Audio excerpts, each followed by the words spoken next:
Hello guys, it is Wednesday, comic book day, as usual for Wednesdays. It is April 6th, by the way. They usually mention that for some reason. Anyway, comic book reviews this week, starting with Vampirella number 2. Plot in this one, it continues kind of from the last issue pretty strongly. We actually jump a bit into the future before it's a little in medias res thing. So we jump with Vampirella debuting at a Comic-Con in front of a large panel of people wondering what is up with her, and then we find out why she is at the con. That the agent that approached her in the last issue is trying to capitalize on her publicity from the video that was shot last issue of her fighting a trespasser in her Vampirella suit there. I don't know what it's called. It's not really a bikini. Anyway. So, Vampirella and I forget the guy's name. The wolf guy. What's his name? Anyway, those two kind of admit that they are a alien vampire and a werewolf to the agent, but the agent believes that it is just backstory, that they've developed Vampirella into a character already. And she gives her little interview at a comic convention in front of a big group of people, and is suddenly interrupted by another one of the trespassers, or so she believes. Turns out it's just an enthusiastic con attendant, but things only get a little worse when Vampirella transforms and flies out of the convention center in front of hundreds of people. So now her agent and her have to deal with that, pretty much revealing that to the whole world that she is in fact a vampire. Of course, they play it off, or they try to play it off. Still not convinced. The book doesn't do a great job of. It's ambiguous on whether or not people believe it's all a show or not. Meanwhile, the whole thing was seen by Slade, who I guess is the villain of this arc so far, who then invites Vampirella to host a show at her theater, which goes about as well as you'd expect. There's a murder. I'm not going to say who or why or when or what. Somebody dies. It's pre-planned. Yeah, that's about it. There's a murder, there's a traitor, and it's Hollywood. So fun all around. Really liking Vampirella. Want to see where this goes. And I do like how they're playing with the old costume and the new costume. How the old costume is because, well, that's what she was filmed in, and it's, kind of sexy. So that's what her agent wants her to appear in public, because, sex sells or whatever. But otherwise, she just goes out in her new costume, which is really cute, and I also like it. So, yeah, just pretty good book, really good art. Again, I just really like the setting. I like the idea that this takes place in kind of Hollywood, and Vampirella is becoming kind of a starlet. So yeah, I'm really excited to see where this goes, and so far, just really, really enjoying it. Moving on to my only DC comic I picked up this week, one I haven't picked up in a while, Superman, number 51, the start of a new arc, and the start of the last kind of arc crossover. It's crossing over with Action Comics, and I think Batman, Superman, and Superman Wonder Woman to basically just tell one last arc before Rebirth. And this arc begins with Superman dying. Very all-star Superman, and if you're going to copy the plot of a pre-existing Superman book, All-Star Superman is one of the better ones to copy. So I kind of suspected this would be coming, because if you read through a lot of the Rebirth announcements, all of the Superman books seem to be using the pre-Flashpoint, post-crisis pre-Flashpoint Superman. So what happened to the New 52 Superman? Well, apparently, according to this book, he is dying. And before he dies, he wants to go out leaving a legacy. I'm guessing that is the Super League aforementioned on the cover here. We don't really get into that in this issue. Instead, we get into Superman kind of saying his goodbyes to the non-super people in his life. He says goodbye to Crypto. Not Crypto. Is it Crypto? What's the super? Yeah, it is Crypto. Why did I think it wasn't Crypto? He says goodbye to Crypto as he leaves the Fortress of Solitude. And we see that he built a statue of John and Martha in the Fortress of Solitude to go along with Jor-El and Lara, which is neat that both of his sets of parents are there because they both made Superman. Then we get one of the best Superman spreads I have ever seen. Just this spread here, Superman doing a few last good deeds. And it has all the big Superman moments. It really does. It has Superman carrying the plane, saving people falling from a building, stopping a train over here, stopping meteors with his laser vision, just everything, punching a robot. This is just like all of the Superman action beats in one spread, and I kind of want to frame this. It's beautiful. I really, really love this spread over here. And we get all the action done basically in that spread, so then this comic can get emotional as Clark visits Lana Lang, his first friend essentially in Smallville, and tells her that he is on his way out. And then he talks to Lois and says goodbye to Lois, and asks her to tell his story essentially. Because she can do that. So yeah, it's a sweet little book. It does feel a bit like a very super condensed version of All-Star, with the whole Superman dying thing and the last good deeds and saying goodbye to the people he cares about. But I am excited to see where this story goes. The art in this book is gorgeous. If I could just show you that spread again. I'm just going to hold open on that spread because it really is like the most Superman thing ever. Just one of the best Superman things I've seen in a long time. But yeah, it's packs the emotional beats. We have that. There's just this is all the action you really need. This is just all the Superman action. And I do want to see where this story goes. I want to see how this Superman will be I guess buried before the whole rebirth thing brings back good old pre-Flashpoint Superman. And I'm glad that they seem to be doing this, in a more upbeat way. That they're not doing the Doomsday thing. They're not doing the Batman versus Superman thing. They're doing this in an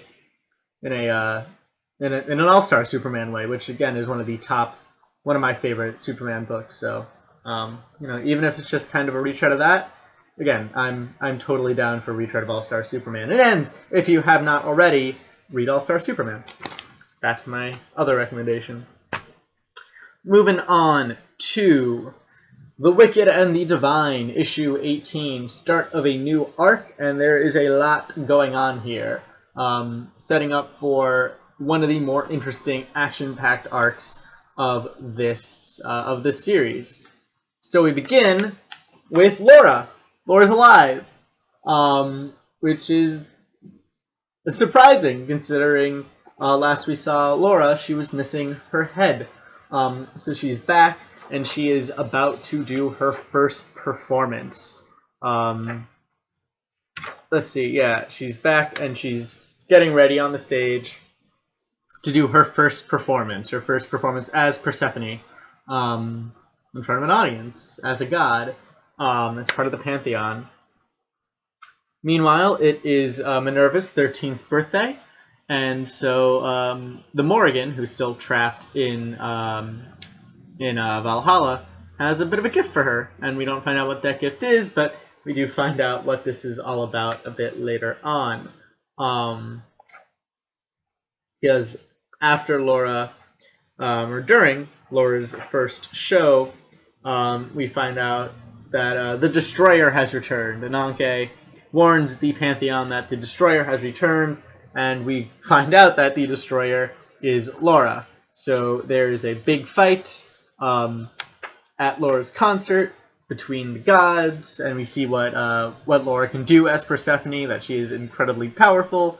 And meanwhile, while all this is going on, Baphomet helps break out Morrigan. And this is what this arc seems to be setting up. I mean, again, it's the first issue, so I don't feel like there are lots of big spoilers to go around, but this arc seems to be setting up a war between the gods, a schism, if you will, with Laura, Morrigan, Baphomet, and Minerva on one side, and Baal, Ananke, the cat one. They're all on the front page. Are they actually divided by team here? They might be. So we have, yeah, Laura, Baphomet. Yeah, so basically this side versus this side. It looks like. Oh, Minerva's on the wrong side there, but everyone else is correct. So yeah, pretty cool war between the gods. I'm really excited. This book kind of pulling out. I mean, it never really had any stops to pull out, but I guess lighting the dynamite might be a more apt expression. But yeah, super excited to see where this goes. But I do hope that this book doesn't lose kind of what it was doing. I mean, I doubt it will. I think that Kieran Gillen is too good of an author to just drop everything for action beats. But yeah, I'm excited for whatever this book has yet to come. So, and again, if you're not reading Wicked and Divine, I think everything's in trade right now except for this issue. So pick it all up in trade. Pick up this issue. Get started. I think you'll really enjoy it. Moving on to Marvel books, and we'll be Marvel until the end of the video. Starting with the Vision number 6, and I realized kind of as I was entering the comic book store that I never picked up Vision number 5. For some reason, it just disappeared from my pull lists because Comixology is not a very well-programmed website. But I picked up issue 6. There was no issue 5. Unfortunately, they had sold out. But I figured, I'm only going to miss one issue. How bad could it be? Turns out I missed a lot. Luckily, there's a helpful recap on the first page, so caught up kind of a bit, and then I looked online to see what I might have missed. So, Virginia has basically... It's amazing that Virginia has been able to keep up the con as long as she has. But at the beginning of this book, she is found out. A neighbor's dog sneaks into the backyard of the Vision's house and discovers the buried body of Reaper, which is then discovered by the Vision. And then this book blacks out. Like, the book actually blacks out. We cut to the next morning, and everything is fucked up. The house is fucked up. The kids seem traumatized. And Virginia's acting even weirder than normal. We don't know what happened. It's not explained what happened, but everything's a mess. And we're just given some ominous narration about whether or not the Vision will try to fix things, and whether or not he is able to or even should attempt to fix things. By the end of this book, things are super messed up, super dark. If I had to make a comparison, it's like American Beauty, in that it's about kind of a suburban family. It's like American Beauty, but with superheroes. And robot superheroes, I guess, at that. It's insane. It's kind of twisted. It's really cool, though. And this cover really is it's just a great cover. It does a great job of kind of perfectly exemplifying the mood and plot of this story. In that it's a loving couple, suburban couple, with their life in flames. Just everything that they had worked for up in smoke, about to be destroyed, and they are either blissfully unaware or blissfully aware. It's hard to tell exactly where we are at the end of this book and what might happen, but things are not looking good. I wish Tom King didn't sign exclusivity with DC, almost, because I want to read 20 more issues of this, and we're only getting, I think, 6 more. But super, super weird, cool, dark, fun book. And if you're not reading The Vision, you have no interest in, I had no interest in the Vision before this run, and I doubt I'll have much after this run, but this run is amazing. It's just totally something else. So anybody, I really recommend this book to anybody at all. Moving on to Black Widow #2, which explains a lot of what happened in Black Widow issue #1. This is a big flashback issue from 1 week ago. We enter with a S.H.I.E.L.D. agent funeral with this guy over here, Agent Combe. Agent Elder, my bad. I don't know why I was saying Agent Combe. Agent Elder has lost one of his apprentices while she was on a mission with Black Widow. Elder blames Widow for the loss, and Director Hill says, well, if she goes rogue one more time, we have a plan to take her out. Black Widow, unbeknownst to them, Black Widow is in their midst and is protecting them, actually, from an assassination attempt. And we see Widow be Black Widow and be a badass super spy as she takes out all of the assassins one by one right under their noses.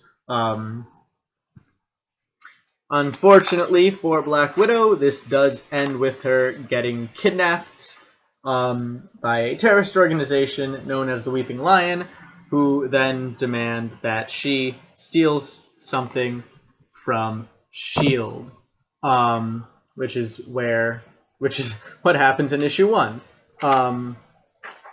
So all that's basically explained. And this is the last kind of spread of the book, but again, it's all leading up to issue 1. If you read issue 1, I know this is a spoiler, it's just set up. This terrorist organization, the Weeping Lion, has stuff on Black Widow that Black Widow would rather not get out to the public, so they blackmail her into stealing from S.H.I.E.L.D., which, again, issue #1. So, yeah, I guess motivations were explained, general parts of issue 1 were explained. Not really moving the story ahead at all. We still have no idea who the Weeping Lion is, or what the info is, or what they want Black Widow to steal exactly. But at least we now have a reason for why Black Widow did what she did in the last issue, and there was a couple entertaining fight scenes, so can't entirely fault it for that. Although I hope the story really does move a bit forward in issue 3, otherwise I don't know how much longer I will be sticking with this book despite all of its good moments. Moving on now to SpiderMan. Let me get the book. SpiderMan. Miles Morales' SpiderMan. And boy, oh boy, can Bendis tell a lot of story in not a lot of book. A curse and a talent, depending on the book. In this book, it is quite the blessing. We begin with Miles getting scolded by his grandma, who is so strict, even the parents kind of regret inviting her over. Grandma immediately takes away Miles' phone, accuses him of either dealing or being on drugs, just drugs, various general drugs, and grounds him, locking him, or not locking him, but telling him to go to his room. And of course, without a phone, Miles is worried that should the Avengers try and contact him, he won't be able to avenge anything because he's grounded. Which is such a simple and well-worn but still good, I feel, superhero premise, especially for a single issue, is that he's a superhero, his parents don't know, so they ground him, and everything is just kind of goes crazy from there. So this book's actually quite funny, as we see mainly the parents, mainly Jefferson and Miles' mother, interacting with the grandma and trying to convince her to give him the phone back, and that no, Miles is not on drugs, because they actually know their son and seem to think better of him than the grandma does. And there's just this running gag of her accusing everything and everyone of being a bad influence on Miles. So as this is going on, Miles, who is still grounded, gets a visit from Miss Marvel, and then there's a bit of a game of hide the Miss Marvel when Grandma knocks on the door, which is also really fun, and you get a couple good visual gags out of that. But yeah, just a super fun book. It's a bit of a bottle episode because Miles is locked in his room the entire time. But other than that, yeah, there's a lot of other stuff going on. There's stuff with Black Cat, who puts a price on Miles's head. And then at the very end, we get the introduction of a new character to the book. Not an entirely new character, just a character new to this book and this story. It's an X-Men, so I'm not going to spoil exactly who, but an X-Men joins the book in the last 2 pages. So yeah, just it feels a lot longer than it is, but in a good way. It feels like you're getting a lot of story out of it, even though, again, it's just Miles locked in his room. It's funny, well plotted, well paced. Just really good kind of single issue of Spider-Man. Yeah, I wish there were a bit more Spider-Man in it, but it makes sense that there isn't. Can't really fault it, because that's not the story they're telling in this issue. That's the story they'll tell in the next issue, probably one with Spider-Man in it. But yeah, fun. I like the grandma, who's super strict, and it's just fun seeing that interactions. Or those interactions. Anyway, moving on to Invincible Iron Man, issue number 6, 7, 8? What issue are we on here? 8. Issue number 8, Invincible Iron Man, teaming up with Spider-Man in this issue. And that happens pretty much immediately. No big build-up to that. We have Iron Man flying into Tokyo looking for Rhodey. And in page 2, he is joined by Spider-Man, who never shuts up. I mean, I like the way Bendis writes Peter Parker in this book, because, like, I mean, Peter Parker is one of my favorite superheroes of all time, but I like when he is portrayed as just really annoying, as just someone who's always on and always quipping no matter what. And I like how in this book we get we can see how Spider-Man can get on somebody's nerves. How every other line out of his mouth is a joke or a quip or something. And I like seeing that side of Spider-Man, because that's what he does. It's a part of him, and I like when they take advantage of that and make it like, oh yeah, no, this guy would be totally annoying if you were just hanging out with him. So the pair search for Rhodey, who tries to fight his kidnappers, and does a really good job, A for effort, for Rhodey in this book, trying to hold off his kidnappers and escape.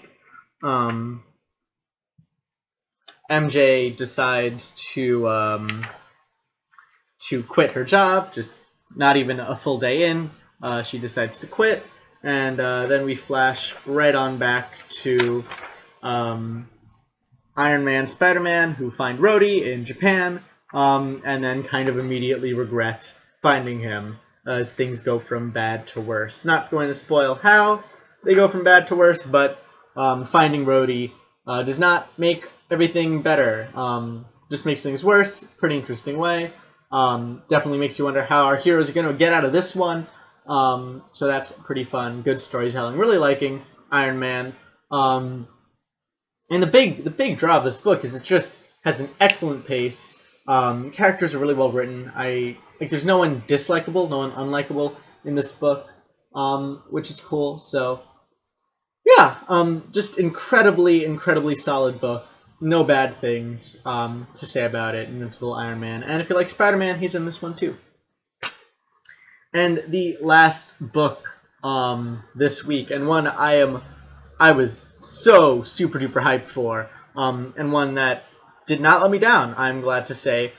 I think I said this was my second most anticipated thing in 2016, and it is finally here. It is Black Panther #1 by Ta-Nehisi Coates and Brian, I have no idea, Stelfreeze. I have to look at that name to pronounce it correctly. Black Panther #1, Ta-Nehisi Coates, Brian Stelfreeze. Who else is credited? Laura Martin. Super excited for this book, and it did not disappoint. Visually, story-wise, as a #1 issue, one of the best I have read, and it is surprising that this comes from a first-time comic book writer. I mean, yes, he's a genius, but that he can adapt so well to comic books is really amazing. And you really do get everything you need out of the first few pages of this book. We get an introduction to where T'Challa's at as a character, that he has been exiled, he has returned, and that he is on his throne is shaken, that he is not necessarily back in status quo. We start in a place outside status quo, with T'Challa returned to Wakanda, and Wakanda in a state of rebellion. That this is a people, a country that once thought themselves invincible, who have been attacked 3 times, like biblically attacked and conquered 3 times in recent history, and they blame it on T'Challa. They think that they're not, as the book puts it, they're not. They don't hate their king; they are ashamed of him, and so T'Challa has to try and put down this rebellion without killing his people. And so he's stuck between a rock and a hard place there.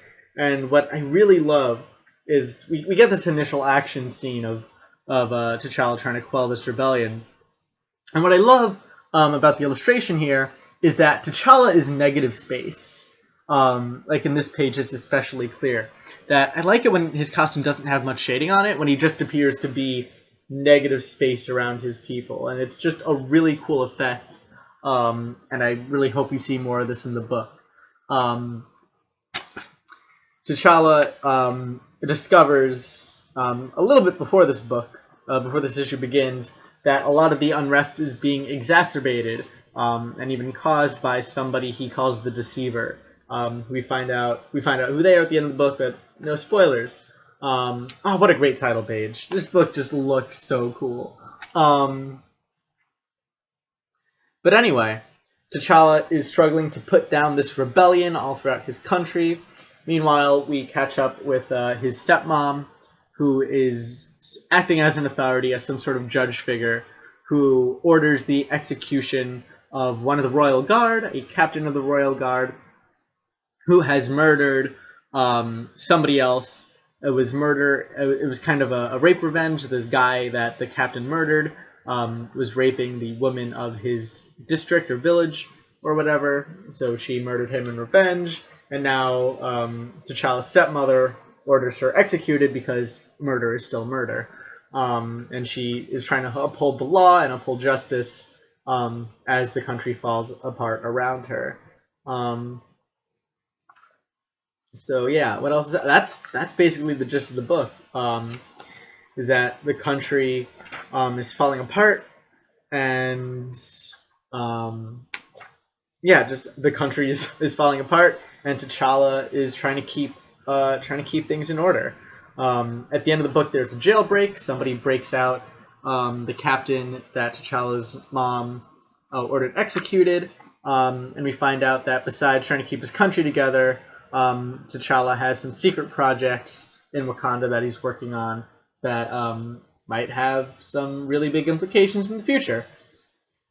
So yeah, a lot of stuff set up in this book. We get just a major, like, this is a big plot. It is civil war, essentially. Civil war in Wakanda, the people rebelling, the monarchy unstable, and our main character, Black Panther, is in the crux of it all. So it's just super interesting. It's a completely unique setting within the Marvel Universe, completely unique character, and Ta-Nehisi Coates seems to be really digging into it and seeing, well, how can I really shake things up around here? How can I get to the root of who T'Challa is, which is a king and a leader, and just unroot him from that, make him someone who's not beloved by his people and someone who doesn't have their mandate to lead them. So yeah, it's interesting. I want to see where this goes. I'm interested in whether this leans more kind of pro-monarchy or anti-monarchy. I want to see what side T'Challa ends up at the end of this, whether or not he respects that the people might not want him to be king, or whether it turns out that all the unrest is caused by a supervillain and he was liked all along. Because it is playing with a lot of things. If your country is invaded and destroyed biblically, maybe you need a regime change. So yeah, Black Panther #1, lots of interesting stuff. I cannot wait to keep on reading it. The art is fantastic. So yeah, just every page in this book is fantastic. So yeah, just really, really cool stuff. Cannot wait for issue 2. Worth the wait. Worth all the hype. not a letdown in the slightest. And that is it for comic books this week. Wow, a nice half-hour chunk of review. But yeah, that is it for comic books this week. I want to thank you guys for watching. If you like this video, please rate it, subscribe. If you want to subscribe, I'm sure you know how this all works by now. Any comments, questions, book recommendations, anything whatsoever that you have, any opinions on this video, leave them in the comments, and I will do my best to get to them and add and have a conversation or whatever.